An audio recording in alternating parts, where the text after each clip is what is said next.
கேள்வி பார்வையாளருக்கு வணக்கம். இந்த நேர்காணலில் நாம் சந்திக்க இருக்கும் சிறப்பு வந்து மதுரை உயர்நீதிமன்ற வழக்கறிஞர் மானகிரி செல்வகுமார் சார். வணக்கம். வணக்கம்.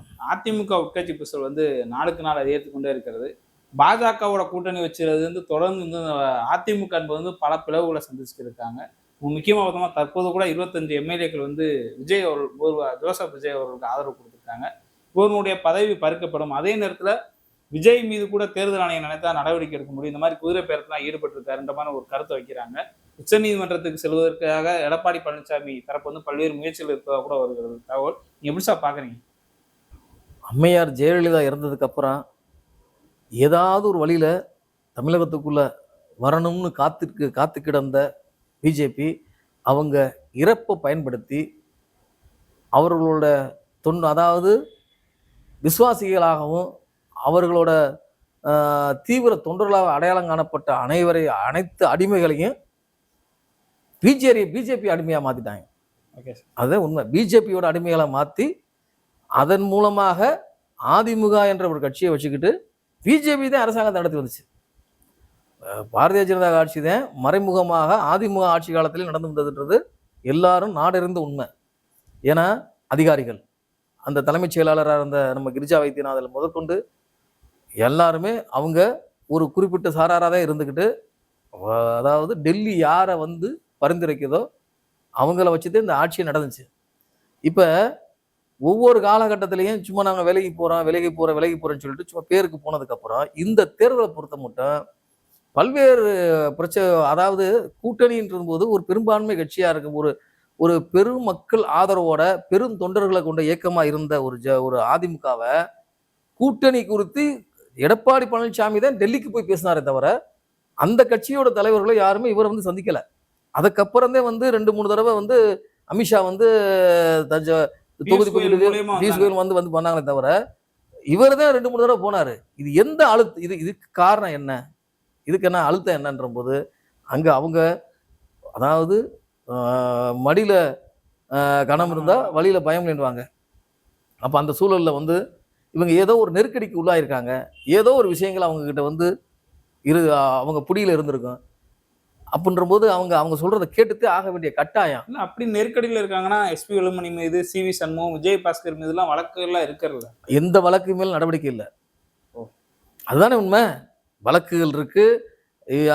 நம்ம விஜயபாஸ்கர் அவர் மேல குட்கா வழக்கு இருக்கு. எந்த இதுலையுமே நடவடிக்கை இல்லை. ஈடி வழக்கு இருக்கு, நடவடிக்கை இல்லை. இது ஒரு காரணமாக வந்து மக்கள், சாமானிய மக்கள் வந்து பார்த்தீங்கன்னாக்கா அனைவருக்குமே இது நல்லா தெரியுதுங்க. அது அனைவருக்குமே நன்றாக தெரியுது. ஏன்னா சமூக வலைதளங்கள்ல எல்லா செய்திகளும் ஏதாவது ஒரு வகையில தன்னை முன்னிறுத்துறதுக்காக ஏதாவது ஒரு செய்தி வந்துக்கிட்டே இருக்கு. அதனால மக்கள் உணர்றாங்க, உணராம இல்லை. அதை தாண்டி வந்து பிஜேபி வந்து நேரடியாக தமிழகத்துல கால் பதிக்காத போது இந்த அதிமுக கட்சியை கொஞ்சம் கொஞ்சமா கபலீகரம் பண்ணிருச்சு. கொஞ்சமா கபலீகரம் பண்ணி இப்ப 75% அதிமுகவை இல்லாம பண்ணதுக்கு காரணம் பிஜேபி தான். Okay sir. இந்த குதிரை பேரம் அதை நான் வந்து சிபிஐ விசாரிக்குமான்ற பல்வேறு கேள்வி கூட எழுப்புகிறது. அமமுக வேட்பாளர் கூட தாவேக்கு ஆதரவு கொடுத்து அவர் நீக்கப்பட்டிருக்கார். தொடர்ந்து வந்து இந்த பொதுச் செயலாளர்களை மீறி வந்து ஒரு அணி வந்து தமிழ்நாட்டில் தற்போது வந்து அதிமுக தரப்புல வந்து செயல்படுறாங்க. அதாவது நம்ம ஏற்கனவே நம்ம வந்து பாத்தீங்கன்னாக்கா நம்ம இது சம்பந்தமா வந்து பேசியிருக்கோம். இப்ப 3/2 பங்கு வந்து பாத்தீங்கன்னாக்கா அந்த மெர்ஜர் அப்படின்ற போது அவங்க தனி ஒரு விங்கா வந்து செயல்படலாம்ன்றது சட்டத்துல இடம் இருந்தா கூட கட்சியோட தலைமை யார் அன்னைக்கு மேய்க்குதோ அவங்க தான் குரடா. அந்த குரடா உத்தரவை மீறி செயல்படுறவங்க மீது யார் நடவடிக்கை எடுக்கணும்னாக்க சபாநாயகருக்கு தான் அந்த அதிகாரம் இருக்கு. அந்த சபாநாயகர் எப்போ அவருக்கு வந்து கால சூழ்நிலை, அதாவது முதல்ல வந்து ஒரு கால நிர்ணயம் இல்லாத போது ஏற்கனவே நடந்த வழக்குகளில் மாண்புமிகு உச்சநீதிமன்றம் 3 மாத காலங்களுக்குள் இந்த முடிவு எடுக்கணும்னு சொல்லி உத்தரவு போட்டிருக்காங்க. இப்போ அவருக்கு 3 மாத கால அவகாசம் இருக்கு. இப்போ 3 மாதம் இப்போ 2 பேருமே மனு கொடுக்கும்போது அதை பரிசீலித்து நடவடிக்கைக்கூடிய அதிகாரம் யார் கையில் இருக்குனாக்க சபாநாயகர் இருக்கு. இப்போ சபாநாயகர் விரைந்து நடவடிக்கை எடுக்க சொல்லியோ அல்லது அவர் எடுத்த நடவடிக்கை எதிராகத்தான் வழக்கு தாக்கல் செய்ய முடியுமோ தவிர இவங்க எந்த அளவுக்கு வழக்கு தாக்கல் செய்யறாங்கன்றது அவங்க எந்த சட்ட பிரிவோ சட்ட முன் உதாரணத்தை கொண்டு உச்சநீதிமன்றத்தில் வழக்கு தாக்கல் செய்யறது அவங்க வழக்கு தாக்கல் செஞ்சா மட்டும்தான் அந்த சபாநாயகர் அவர் முடிவெடுப்பான்னு சொல்றீங்க. அவங்களுக்கு பெரும்பான்மை ஒரு 25 எம்எல்ஏக்கள் அதிமுக எம்எல்ஏக்கள் ஆதரவு கொடுத்துருக்காங்களா? அப்ப அவங்களுக்கு ஆதரவு கொடுத்துருக்காங்க. 32 பேர் வேணும். சட்டப்படி வந்து பார்த்தீங்கன்னாக்க அந்த நம்ம அட்டவணை 10வது அட்டவணை என்ன சொல்றாங்களோ அது 3 2 போடும்போது 32 33.33 வருது. 47 பேர்ல வந்து 47 பேர்ல 31.33 வருது. இப்ப இன்னும் இந்த நிமிடம் வரைக்கும் பொதுச் செயலாளர் அதிகாரம் படைத்தவர். அதிமுக பொறுத்த வரைக்கும் எடப்பாடி பழனிசாமி அவர்களுக்கு தான் அதிகாரம் இருக்கு. அவரால் நியமிக்கப்பட்ட அக்ரி கிருஷ்ணமூர்த்தி தான் கொறடா. இவங்க வந்து இப்போ கொஞ்சம் கொஞ்சமா மனநிலை மாறுது பாருங்க. 3 பேர் அந்த பக்கம் போயிட்டாங்க பாருங்க. இதுதான் ஒரு ஸ்திரத்தன்மை இல்ல, ஒரு என்ன நடக்குதுன்னே யூகிக்கவே முடியல. ஒரு ஒரு ஸ்டேபிளா நாங்க வந்து பாத்தீங்கன்னாக்க நாங்க தனி அணியா இயங்குறோம், எங்களுக்கு வந்து தனியா கொடுங்கன்னு சொல்லல. அவர் வந்து பொதுக்குழு கூட்டுகின்றாரு. யாரு? வேலுமணி. நாங்க வந்து அவரை பொதுச் செயலாளர் ஏத்துக்கிறதுக்கு தயாரா இருக்கோம்ன்றாங்க. இப்படி பேசி மாறி மாறி வரும்போது அங்கதான் இங்க வந்து சந்தேகம் வருது. இங்க பிஜேபியோட ரோல் இல்லாம இவங்க வந்து ஒரு நாளும் எந்த முடிவு இல்ல, எடுக்க இந்த முடியாது. 2 அணியா செயல்படும் பிஜேபி அதுதான் அது ஏதோ இதுவரைக்கும் பேசவே இல்லையே. இது சம்பந்தமா வந்து பாத்தீங்கன்னா இது அதாவது இது வேற ஒரு கட்சியோட பிரச்சனையா இருந்தா கூட அந்த கட்சியை வந்து முழுக்க முழுக்க இயக்குனது பாரதிய ஜனதா கட்சின்றது எல்லாருக்குமே தெரியும், தமிழக மக்களுக்கு தெரியும். இந்த விஷயத்துல பாரதிய ஜனதா கட்சியோட இயக்கத்தின் பேர்ல இவங்க நடக்கிறாங்களோ, மறைமுகமாக அதை இயக்கிக்கிட்டு இருக்கோன்ற ஒரு அச்சமும் சந்தேகமும் அரசியல் அதாவது அரசியல் விமர்சகர்களுக்கு இருக்கு.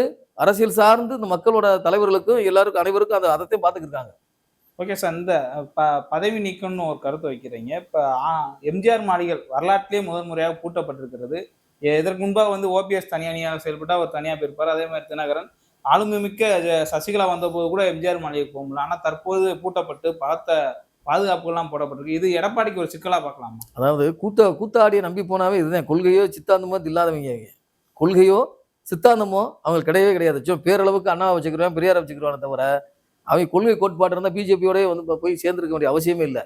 இந்த கூத்தெல்லாம் நம்ம பார்க்கன்றது கட்டாயம் நடந்ததும் தீரும். அவன் யாருமே வந்து ஒரு கொள்கை பிடிப்போட ஒரு சித்தாந்தத்தின் அடிப்படையில் இந்த கட்சி செயல்பட்டுருந்தா இவ்வளவு பிரிவுகளையும் இவ்வளவு பிரச்சனைகளையும் சந்திக்க வேண்டிய அவசியமே இல்லை. நீயா நானாண்டு இங்க அதனாலதான் வந்து பிஜேபி வந்து இந்த கையில அந்த அம்மையார் இருந்த இறப்புக்கு பின்னாடி இந்த கட்சியை வந்து எப்படி கபலீகரம் பண்ணணுமோ அது எண்ணத்தை வந்து சரியான முறையில் நிறைவேற்றிருச்சு. இந்த கட்சியை அழித்தொழிப்பதுதான் பிஜேபியோட எண்ணமா இருக்கு. 100 ஆண்டு ஆனாலும் அதிமுக இருக்குன்னு ஒரு கருத்தை சொல்றாரு எடப்பாடி. இப்ப இந்த சூழ்நிலை இது எப்படி இருக்கு? இந்த சூழ்நிலை எப்படி இருக்கு? Okay sir. இந்த இறுதியா வந்து இந்த சபாநாயகர் அவங்க வந்து இப்ப விஜய் அவர்களுக்கு தாவேகாவுக்கு வந்து ஆதரவு கொடுத்துருக்காங்க. அவர் ஒருவேளை நீக்காத பட்சத்துல இது அடுத்த கட்டமா எப்படிங்க சார் போகும்? அதுக்கப்புறம் தான் இது நீதிமன்றத்தை நாட முடியும். அதே 3 மாதம் அவருக்கு அவகாசம் இருக்கு. இந்த 3 மாதத்துக்குள்ள அவர் முடிவு எடுக்கணும். அந்த முடிவெடுக்க முடியாத பட்சத்துல அவங்க நீதிமன்றத்தை நாடுவாங்க. நீதிமன்றத்தை நாடும்போது நீதிமன்ற உத்தரவுப்படிதான் இங்க செயல்படுத்த முடியும். அதுல எப்படிங்க சார் நீக்கப்படுவாங்களா இல்ல ஒன்றிணைக்க சொல்லுவாங்களா? அது எந்த மாதிரி போகும்னு நினைக்கிறேன்? இந்த சூழல்ல இது அதாவது சபாநாயகர் வந்து நடவடிக்கைக்கு உள்ளாக்க வேண்டிய நிலைதான் இது. ஏன்னா அதிகாரப்பூர்வமான பொதுச் செயலாளர் வந்து எடப்பாடி பழனிசாமி அவர் நியமித்த கட்சி கொறடாதான் அந்த விப்புனுவாங்க. அந்த கொறடாதான் அவரோட உத்தரவு தான் செல்லுபடியாகும். இதுக்கடையில் இவங்க வந்து தனி அணியாக செயல்பட முடியாது. தனி அணியாக செயல்படுறதா இருந்தால் 3-2 பக்கம் மெஜாரிட்டி இருந்தால் அவங்க ஒரு தனி அணியாக செயல்படலாம். அதை வந்து சபாநாயகர் வந்து அங்கீகரிப்பார்.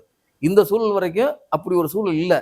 இது எப்படி போறதுன்றது இவ எப்படி முடிவெடுக்கிறாங்கன்றதை இனி போகும்போது தான் தெரியும். குதிரை பேரை அந்தது எப்படிங்க சார்? அந்தது ஏதாவது ஆளுநர் ஏதாவது இப்போ வந்திருக்கார் தமிழ்நாட்டுக்கு, எதுவும் விஜய் மீது நடவடிக்கை எடுக்க வாய்ப்பு இருக்கா? இல்லை அதை விட்டு போய் கடந்து போயிடுவாங்க?